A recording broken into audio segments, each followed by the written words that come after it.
안녕하세요. 수서도인교회 정남 목사입니다. 오늘도 하나님의 말씀의 자리 가운데 나오신 여러분 주님의 이름으로 축복하고 환영합니다. 아침에 잠을 깨고 말씀의 자리 가운데 나오는 게 쉽지 않으실 터인데 이렇게 매일같이 말씀의 자리를 지키시는 여러분 정말 주님께서 기뻐하실 줄로 믿습니다.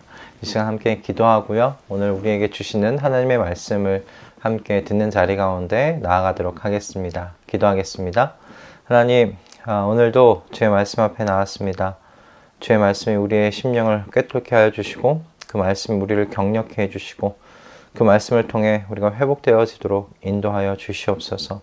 그 말씀 붙잡고 오늘 하루도 승리함으로 이 하루를 마칠 수 있도록 주님께서 붙들어 주시옵소서. 감사드리며 우리 주 예수 그리스도의 이름으로 기도드렸습니다. 아멘. 네, 오늘 우리에게 주시는 하나님의 말씀은요, 창세기 26장의 말씀입니다. 창세기 26장 7절에서 16절까지의 말씀입니다. 창세기 26장 7절에서 16절까지의 말씀입니다. 제가 봉독해 올리도록 하겠습니다. 창세기 26장 7절에서 16절 말씀.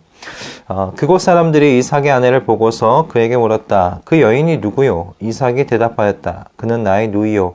이삭은 그는 나의 아내요 하고 말하기가 무서웠다. 이삭은 리브가가 예쁜 여자이므로 그곳 사람들이 리브가를 빼앗으려고 자기를 죽일지도 모른다고 생각하였기 때문이다.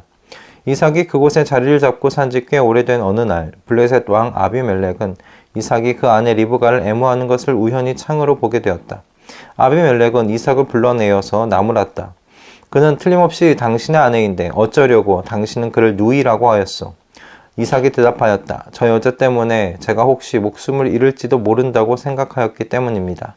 아비멜렉이 말하였다. 어쩌려고 당신이 우리에게 이렇게 하였소. 하마터면 나의 백성 가운데서 누구인가가 당신의 아내를 건드릴 뻔하지 않았소. 괜히 당신 때문에 우리가 죄인이 될 뻔하였소. 아비멜렉은 모든 백성에게 경고를 내렸다. 이 남자와 그 아내를 건드리는 사람은 사형을 받을 것이다.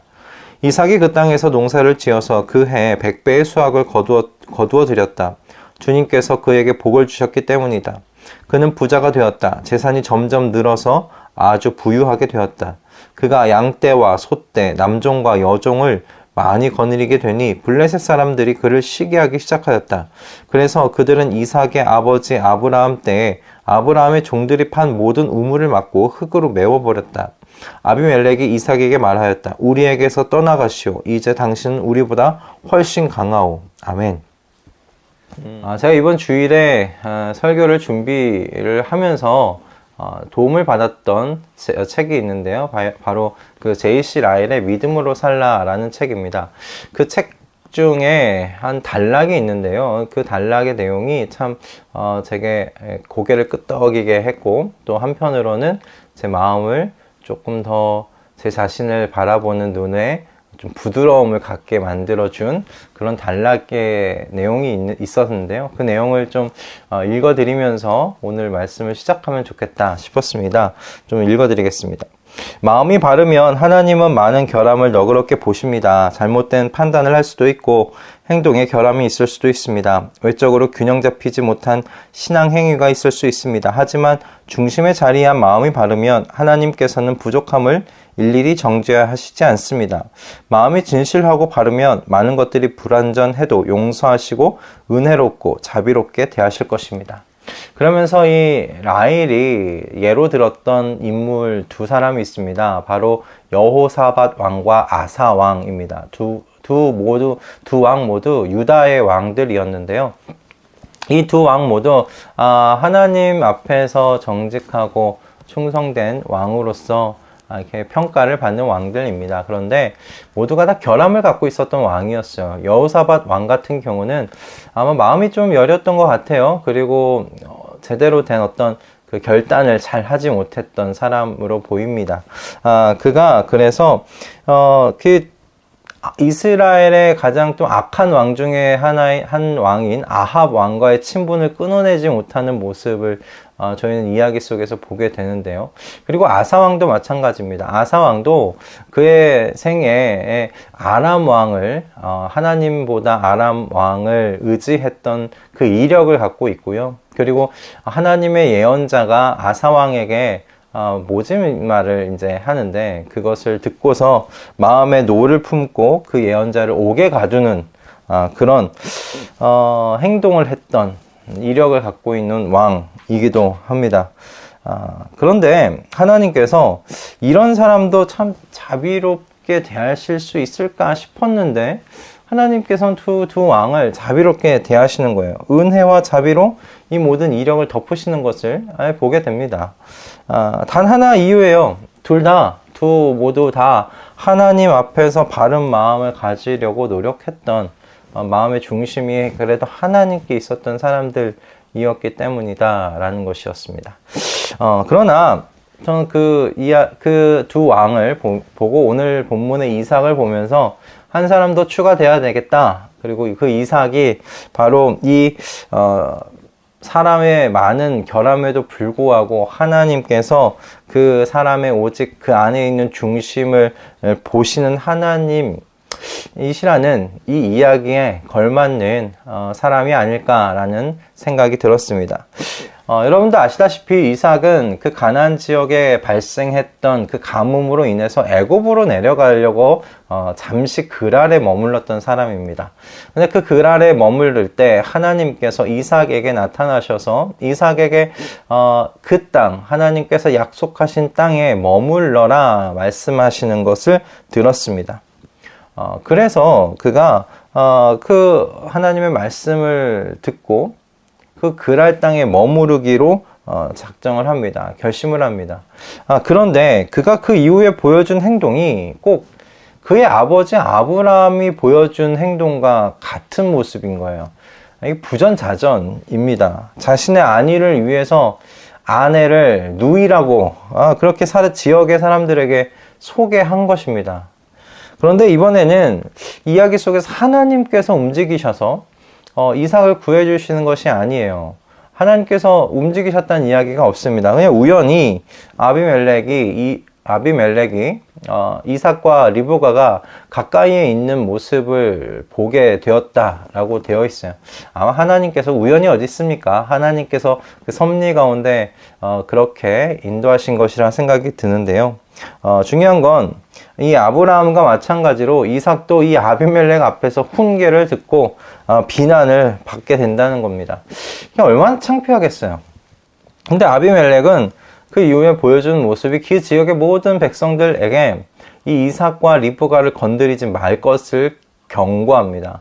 만약에 이 경고를 무시할 경우 사형에 처할 것이라고, 그렇게 그 지역의 모든 사람들에게 명령을 내리는 거예요. 이 이야기를 보면 이 아비멜렉이 이삭보다 참 도덕적인 사람처럼 보여요. 그리고 그 지역에 살고 있었던 많은 그랄의 사람들도 이방인이지만 굉장히 도덕적인 그런 모습을 보여주고 있는 것 같습니다. 그런 면에서 이삭이 조금 더 인간적인 결함이 더 있는 사람이 아닌가라는 거예요. 그런데 이 이야기 반전이 일어납니다. 이처럼 도덕적으로 바르게 살아가려고 하는 그랄 지역의 백성들보다 이삭이 더 복을 받는 겁니다. 주님께서 이삭에게 복을 주셨어요. 그래서 어떻게 됐는가? 이삭이 그 땅에서 농사를 했는데 100배의 수확을 얻었답니다. 와, 이 100배의 수확이 이게 정말 상상해야 되겠습니까? 지금에야 어떤 수로도 잘 되어 있고, 그리고 여러 가지 과학적으로 농사를 짓기에 100배, 이렇게 200배 수확을 거둘 수 있을 겁니다. 그러나 그 당시에 100배의 수확을 갖는다는 건 정말 있을 수 없는 일이죠. 게다가 이삭이 어떤 사람인가? 원래 농사 지었던 사람이 아닙니다. 유목민이었어요. 농사는 생소했을 겁니다. 그런데 이삭은 농사를 할 때 100배의 수확을 얻으면서 점점 더 부자가 되는 것을 보게 돼요. 그 지역에 담을 수 없을 정도의 큰 부자가 됐다는 것을 오늘 말씀이 이야기를 해주고 있습니다.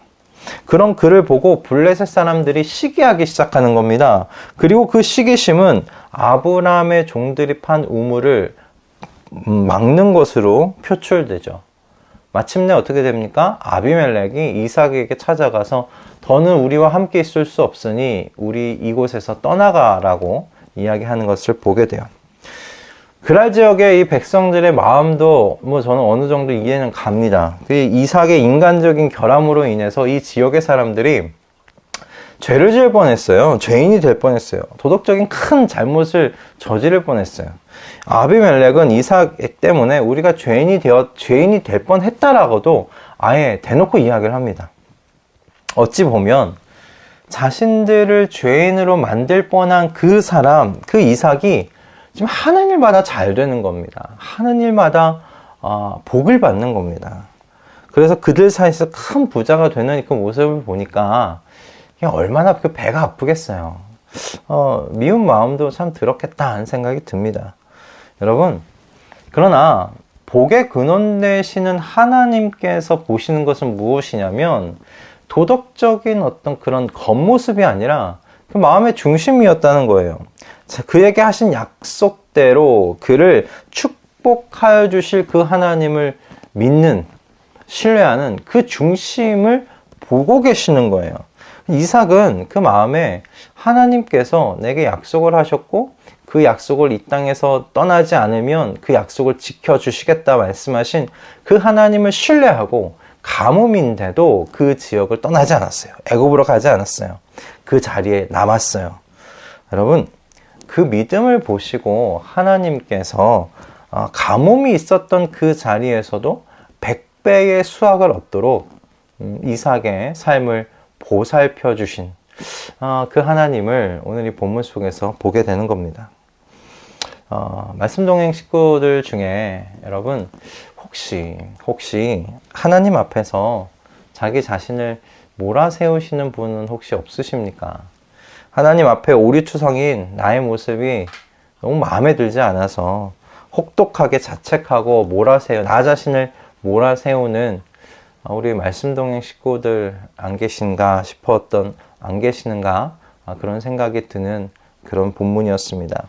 오늘 이삭의 이 이야기 속에서 등장하시는 그 하나님을 여러분의 마음 가운데 담아두실 수 있기를 바랍니다. 몇 가지 우리의 겉모습에 나타나는 여러분 그 모습은 우리를 향한 하나님의 지극하신 사랑과 자비를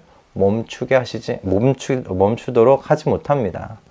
우리의 중심에 언약에 신실하신 하나님에 대한 여러분 그 믿음이 있다면 하나님의 자비, 하나님의 지극하신 사랑이 우리를 향해 밀려 들어오는 것을 그 어떤 것도 멈추게 할 수 없단 말이에요. 하나님께서는 여러분 중심을 보시는 하나님이십니다. 그러니 여러분 살펴야 할 것은 무엇이냐면 나의 겉에 드러나는 모습, 겉에 드러나는 어떤 결함들이 아니고요. 내 안에 있는 내 마음의 상태라는 거예요. 내 마음을 살펴야 되는 거예요. 여러분 나의 마음을 깨어서 살피시고 여러분 내 마음을 보살피시고 그러다면 우리의 겉모습도 조금씩 변화되어 가지 않겠습니까? 그러니 여러분 지금 나의 모습에 실망하지 마실 수 있기를 바랍니다. 지금 나의 불완전한 성품과 나의 불완전한 그 행위로 인해서 나 자신에게 실망하지 마시고 그리고 나 자신을 너무 자책치 마시고 괴롭히지 마시고 여러분 나의 중심을 보실 수 있기 바랍니다. 나를 사랑하사 나를 위하여 자신의 아들을 내어주신 여러분 그 하나님의 사랑과 언약을 나는 오늘도 믿고 있는가? 십자가에 새겨 놓으신 그 하나님의 마음을 나는 믿고 그 마음에 나는 순종으로 반응하려고 하는가? 여러분 그게 중요하죠. 그 마음의 중심을 하나님께서 보시는 겁니다. 그 중심을 살피시는 하나님이십니다. 할렐루야. 여러분 자신을 너무 혹독하게 대하지 마세요. 하나님께서 이삭과 같은 이 모습의 사람도 이런 결함을 갖고 있는 사람에게도 하나님께서는 하나님의 언약에 신실하셨습니다. 그를 탓하거나 나무라시는 것이 아니라 오히려 복을 주시면서 자비를 베푸시면서 은혜를 베푸시면서 그를 인도해 가고 계시는 여러분, 이 하나님이 오늘 이 본문 속에 하나님이십니다. 여러분, 하나님이 그렇게 나는 이런 하나님이야 말씀하고 계시는데 내가 나타난 내 모습 속에 있는 그 결점들, 부족한 모습 때문에 나 자신을 미워하고 나 자신을 괴롭히고 나 자신을 자책한다면 오히려 그 하나님 아버지께서 어떤 마음이시겠어요? 아버지의 마음을 생각하시면서 여러분 하나님은 결함이 있어도 내 자녀, 내 새끼라고 이야기하시는 거예요. 그러니 그 마음의 중심이 하나님을 나의 아버지라고 고백하며 그 아버지께서 십자가에서 증명해 주신 그 마음을 믿고 그 마음에 내가 순종함으로 반응하고 싶어하는 그 마음의 중심이 있는지를 늘 깨어서 살펴보시는 우리 말씀동행 모든 식구들 다 되실 수 있기를 바랍니다. 그렇게 여러분 진리 안에서 평안과 자유를 누리시면서 우리를 복되게 하시는 삼위일체 하나님 안에서 우리 조금씩 새 사람으로 변화되어 가십시다. 할렐루야. 기도하겠습니다. 하나님, 오늘 이 말씀을 우리에게 허락해 주셔서 감사합니다. 건강하게 나 자신을 바라볼 수 있도록 주님 역사해 주십시오. 주님, 주의 말씀이 아버지 오늘 제게 자유를 허락해 주시는 듯 합니다. 제 마음 가운데 평화와 평강을 이 말씀이 또 허락해 주십니다. 그것이 모두 다 우리 주 예수 그리스도 안에 계신 그 하나님의 마음을 오늘 이 말씀을 통해 만났기 때문인데요. 주님, 이 말씀에 나와 있는 하나님 아버지를 우리가 더 깊이 깨달아 그 하나님 아버지의 심령한 그 마음 안에서 우리가 자유를 누릴 수 있도록 주님, 제 자신을 건강하게 사랑할 수 있도록 인도하여 주시옵소서. 감사드리오며 우리 주 예수 그리스도의 이름으로 기도드립니다. 아멘. 할렐루야. 네, 오늘 이 말씀이 여러분들에게 어떻게 이렇게 가 닿았는지 모르겠습니다. 저는 이 말씀 보면서 뭔가 이렇게 자유로워졌다라고 할까요? 그리고 제 자신을 뭔가 좀 더 건강하게, 그리고 제 자신을 사랑해 줄 수 있는 그런 문이, 그런 어떤 시선이 열렸다라고 생각이 듭니다. 그 은혜가 여러분들에게도 가 닿았으면 하고요. 그리고 여러분들도 그렇게 하나님 아버지의 마음을 깊이 알아가면서 건강하게 나 자신을 사랑하고 그렇게 하나님께 순종으로 반응해 나아가는 우리 모든 말씀동행 식구들 되실 수 있기를 바랍니다. 그렇게 오늘 하루 살아보십시다.